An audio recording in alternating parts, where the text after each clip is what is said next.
My name is Lena Ashford, and this is how it ended. Not with a fight, not with screaming, but with a single toast, and the silence that followed. It was my mother's 60th birthday. She wanted something memorable, so Nora, my younger sister, planned a rooftop dinner in downtown San Francisco. String lights, soft jazz, artisanal desserts flown in from Marin. The kind of dinner that sparkled on social media, but didn't hold much warmth under the shimmer. I didn't mind. I paid the deposit 2 weeks in advance like I always did. No one asked me to, no one even noticed, really. Except the restaurant manager, who handed me the check folder discreetly during appetizers. I tucked it into my purse without looking. Nora was late, of course, as always. She swept in wearing a silk emerald gown I recognized from our last emergency fund call, the one where she told me her heater broke, and she barely had enough for groceries. The whole table lit up when she arrived. Dad stood to hug her. Uncle Greg pulled out a chair. Mom beamed. I stayed seated, sipping my ginger mocktail. I had learned to watch quietly. It was safer that way. Dinner passed in polite laughter. Cousin David told stories from his honeymoon in Florence. Aunt Meredith made her usual remarks about crypto investments. Nora flirted with the waiter, and I smiled when appropriate. Then came dessert. The waitstaff brought out a cake, pistachio vanilla, Mom's favorite, and dimmed the lights. Someone started clapping. Then Nora stood. She tapped her glass, her smile dazzling in the candlelight. Her voice was smooth, rehearsed, familiar. To Mom, she began, to 60 years of grace and grit. To family, to forgiveness, to being there for each other always. She paused. I should have known what was coming. But I didn't, not really. And, she added, tilting her glass toward me, to everyone who shows up with love, not just with a wire transfer. The table chuckled. A few laughed louder than they meant to. Even Dad let out a breath that might have been amusement. Mom looked down. I didn't move. Oh, and to Lena, Nora continued, her tone syrupy sweet. For being our very own private banker. We'd be lost without your spreadsheet. Laughter again, this time sharper. No one stopped her. No one said, "That's enough." No one looked at me, so I stood up, lifted my glass, still full, untouched, and said clearly, calmly, to the one who's no longer funding any of this. The room went still. Someone's fork clinked against a plate. The waiter froze mid-step. A breeze from the open window shifted the candles just slightly. I turned to the restaurant manager, who had returned with a discreet nod. "That bill," I said, "split it. Evenly." And I sat down. No one spoke after that. Not Nora, not Dad, not even Mom. I didn't need to raise my voice. The point had been raised for me. For once, I let the silence speak.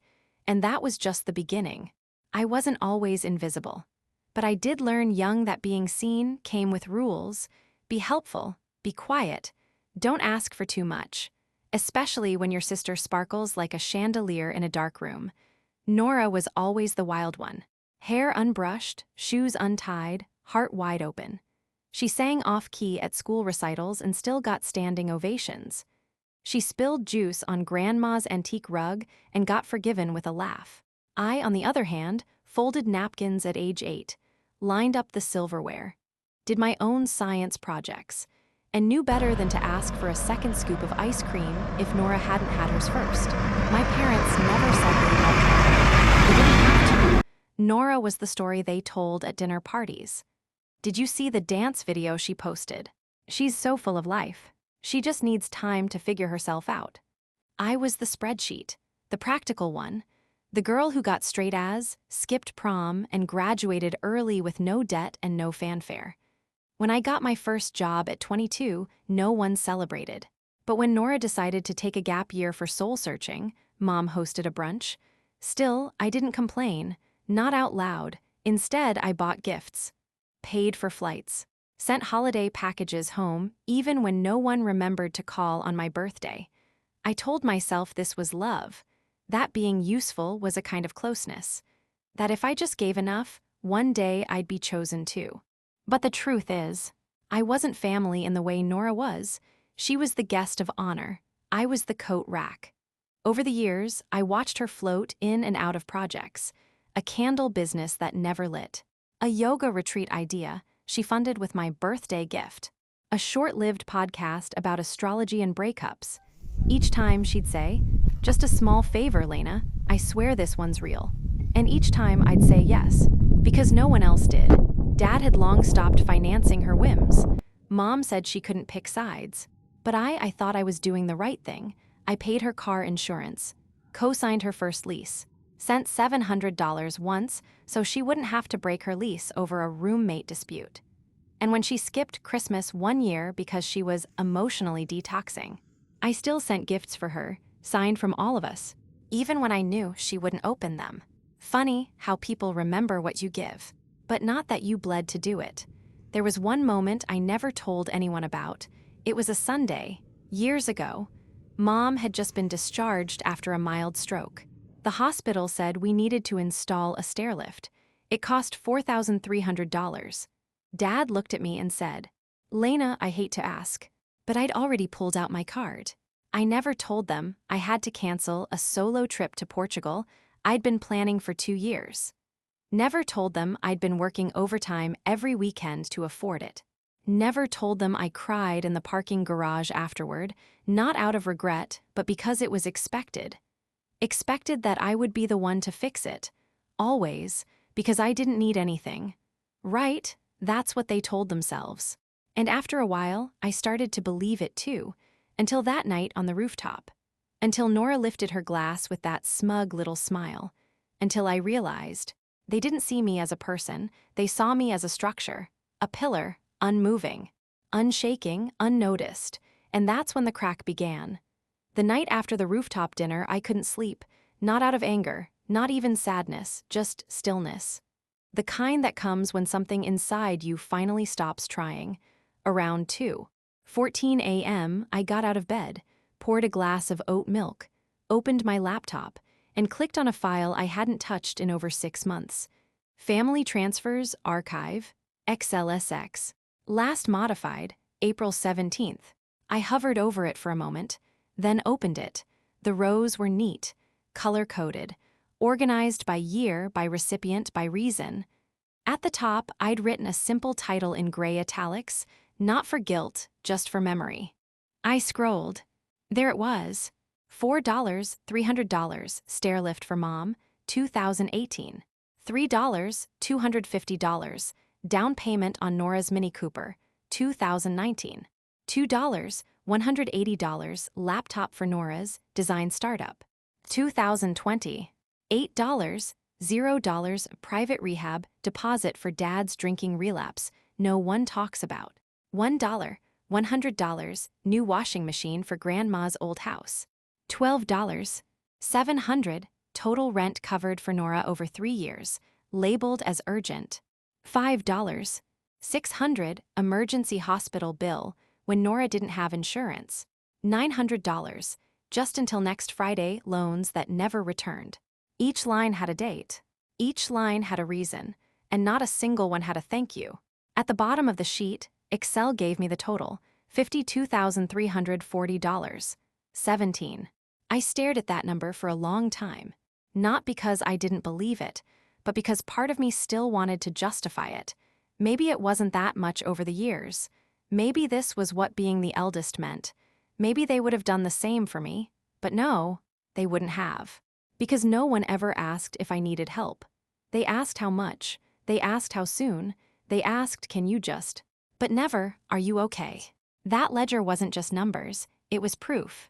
Of every time I'd said yes when I wanted to say no. Of every moment I paid the price to keep peace they never gave me. And as I stared at the cells, my mind whispered, if this was a business, you'd have filed for bankruptcy in year 2.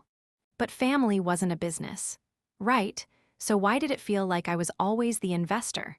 And they were just collecting dividends. I scrolled back up, clicked Save As, renamed the file, in case they forgot.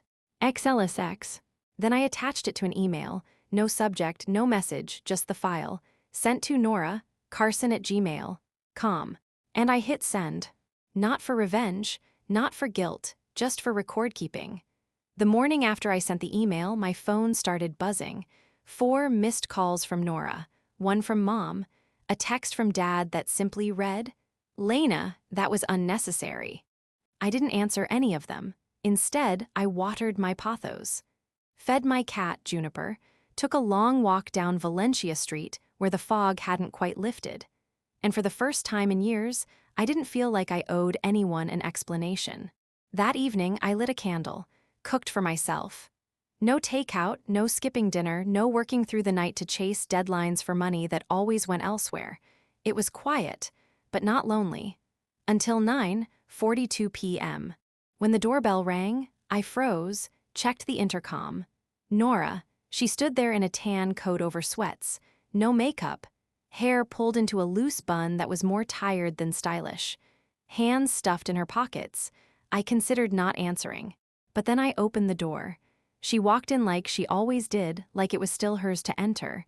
Didn't ask, didn't pause, just took space. "What the hell was that, Lena?" She didn't shout, but the sharpness in her voice was unmistakable. I didn't flinch, I gestured to the couch. She didn't sit. "You sent a spreadsheet like it's some kind of invoice," she demanded. "Like I owe you." I looked her dead in the eye. "You do." She scoffed. "It was family, you offered, you always offered." "No," I said calm. "I complied, because you made it easier to say yes than to live with your guilt." Nora blinked, the silence between us stretched. "You're being dramatic," she muttered. "All this because of a joke, one toast." I stepped closer. That toast wasn't a joke. It was the moment I realized I'd been the punchline for years. She looked away, jaw tight, but I wasn't done. "That night, Nora, you showed me exactly where I stand. Not a sister. Not a daughter, just a convenience. And I'm not interested in playing that part anymore."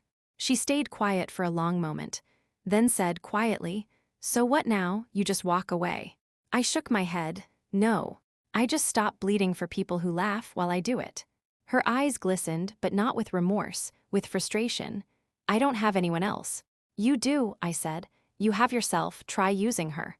She opened her mouth, closed it, then left without a word. No slamming doors, no tears, just the sound of her boots fading down the hallway. I stood by the door for a long time, not to chase her, not to second guess, but to mark it. Because some nights don't scream or sob, some nights just pivot, and nothing is ever quite the same again. 3 days passed. No calls, no texts, no guilt trips disguised as just checking in. I thought that was it. That silence would be the end of the story. But then, on a Thursday afternoon, it arrived. Plain envelope. No logo, no return address. Just my name, written in shaky black ink I hadn't seen in years. Dad's handwriting. I hesitated. Stared at it for a long time. Something about it made me feel like a child again, bracing for a report card. I slid my thumb under the seal. Inside, a stack of printed emails, a few bank statements, and a yellow post-it clipped to the front. Just 6 words, wobbly, uneven, almost apologetic. I didn't know where else to turn. And suddenly, I was no longer steady. I sat down on the floor, right there in the hallway, back against the wall, envelope in my lap. The first document was a bank statement.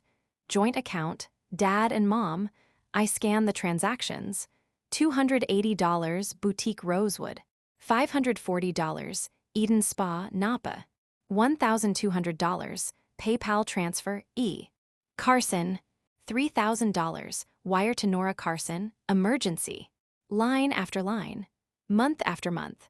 More than $25,000 withdrawn in less than 2 years. Most of it tagged as personal care, creative fund, or simply E. The second page was an email thread between Dad and their financial advisor. Subject: options. We may need to refinance the house again. I didn't realize how far we'd fallen behind. Emily keeps saying she's handling it. I trusted that, but it's not enough anymore. Lena can't know. She's done enough already. I stopped breathing at that sentence. She's done enough already. It wasn't a thank you. It wasn't even said to me. But it was the first time anyone in that family had acknowledged the weight on my back, and it was buried in a thread of quiet desperation. They were losing the house. The same house, they used to brag, was paid off before 50. The one where Nora threw summer parties in the backyard I landscaped, where I installed the motion lights, where I fixed the damn water heater twice. And now, It was hanging by a thread, because no one ever said no to Nora, not even after everything. There was one last page, a handwritten note from Dad, no greeting, no signature, just the middle of a thought. We tried to protect you from the stress, but maybe we were just hiding, from ourselves, from what we enabled. I don't expect you to fix it. I just wanted you to know, before it's too late. I folded the papers back into the envelope, pressed it closed, and sat there a little longer. This wasn't about Nora anymore. Not just. This was about patterns. About a family so trained to survive through silence, they mistook it for stability. And me, I had the leverage now, I had the truth, and a choice. I could walk away, let the house fall, let them learn, let consequences do what my words never could. Or I could build something else, not for them, for me. Because if I didn't break this cycle of enabling, erasing, overgiving, it would follow me into every relationship, into every future. And I was done letting debt masquerade as love. I didn't want control. I didn't even want power. I wanted relief. The kind of relief that doesn't come from revenge or righteousness, but from clarity, from saying, this far, no further. And then building a wall so solid, not even guilt could climb it. So I called someone. Her name was Celia Rowe, an estate lawyer a friend had recommended after her own family imploded post-divorce. When I explained the situation, she didn't flinch, didn't blink at the dollar, the manipulations, or even the unspoken decades of silence. She just nodded, took notes, and said, "You're not cutting them off, you're cutting them loose." I almost cried when I heard that. Step 1, secure the house. Using a portion of my investment savings, I arranged to purchase the family home under a newly formed private trust. Name of trust, Lena Ashford Living Structure Trust, because I wasn't a pillar anymore. I was an architect. Celia drew up the deed. My parents would have lifetime residence rights, but the equity could no longer be touched. The house was now non-transferable, non-leveraged, non-Nora accessible. If anyone, even family, tried to take out a loan against it again, the trust would automatically freeze. It was clean, legal, ironclad. Step 2. Resolve the debt with strings attached. I offered to clear the existing personal debts tied to the house and household bills, about $27,000, but only under formal agreement. Not a Venmo, not a thanks, honey. Full documentation. Signed, notarized. A clause was included, no future requests, no informal arrangements. This was the last ledger entry, ever. Step 3, monthly support limited and untouchable. Celia helped me set up a modest monthly stipend for my parents.